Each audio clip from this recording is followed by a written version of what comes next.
नमस्कार दोस्तों। अयोध्या के राजा दशरथ की 3 पत्नियां और उनमें से होने वाले 4 पुत्रों राम, लक्ष्मण, भरत और शत्रुघ्न के बारे में सभी जानते हैं, लेकिन भगवान राम की बड़ी बहन के बारे में हर किसी को नहीं पता होगा।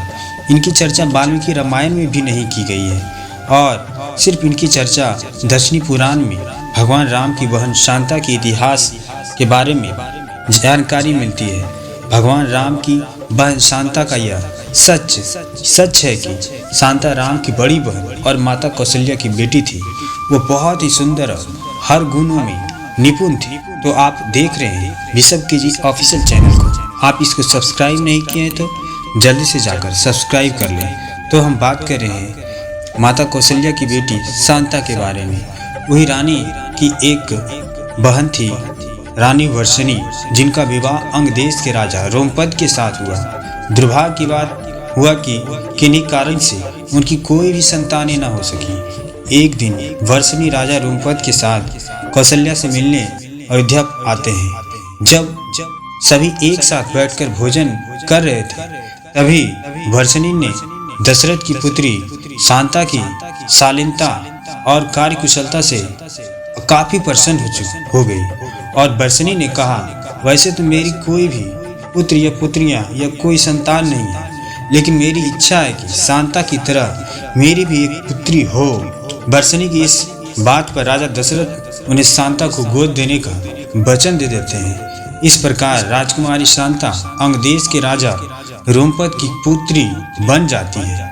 एक दिन की बात है कि राजा रोमपद किसी काम में इतना बिजी थे, खोए थे कि उनकी चौखट पर एक ब्राह्मण की आवाज उन्हें सुनाई नहीं देती है और वह उनके दरवाजे से लौट जाते हैं, जिसके फलस्वरूप ब्राह्मण को खाली हाथ वापस लौटना पड़ता है, जिससे देखकर देवराज इंद्र को राजा रोमपद द्वारा किया गया ब्राह्मण का यह अपमान जरा भी रास नहीं आता है और वह अंग देश में वर्षा करने का निश्चय कर लेता है कि वर्षा नहीं होने देंगे और अंग देश में सूखा पड़ जाता है।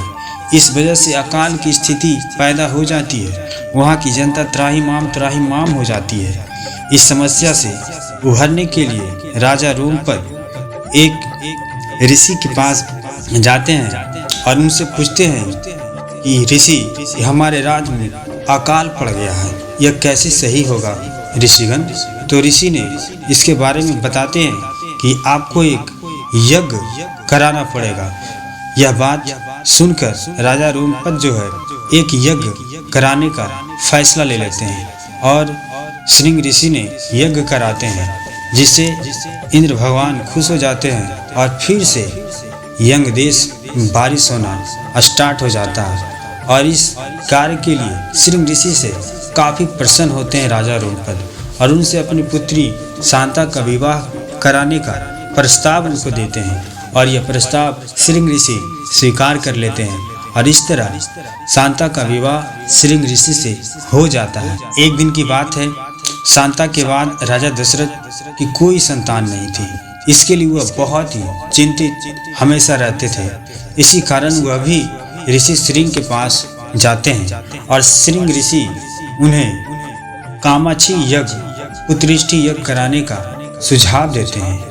ऋषि के कहने पर राजा दशरथ कामाक्षी यज्ञ संपन्न कराने का फैसला लेते हैं और अपने मंत्री सुमंत को सभी ऋषियों को बुलाने का प्रस्ताव देते हैं और श्रृंग ऋषि के अगुवाई में एक यज्ञ संपन्न होता है और इससे प्रसाद के रूप में खीर बनवाते हैं श्रृंग ऋषि। और यह खीर राजा दशरथ की तीनों पत्नियां कौशल्या, सुमित्रा और कैकेयी को भोजन के लिए ग्रहण करने के लिए देते हैं। कामाक्षी यज्ञ के प्रताप से रानी कौशल्या को पुत्र के रूप में राम, कैकेयी को भरत और सुमित्रा को लक्ष्मण और शत्रुघ्न की प्राप्ति होती है। चारों पुत्रों को अपनी बहन शांता के बारे में कुछ भी मालूम नहीं होता है।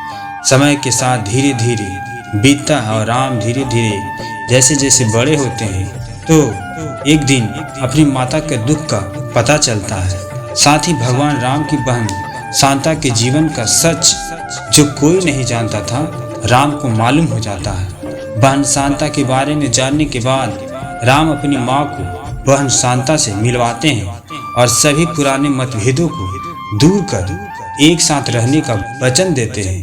तो थैंक यू दोस्तों, कैसा लगा वीडियो? जाते जाते चैनल को सब्सक्राइब कर देना।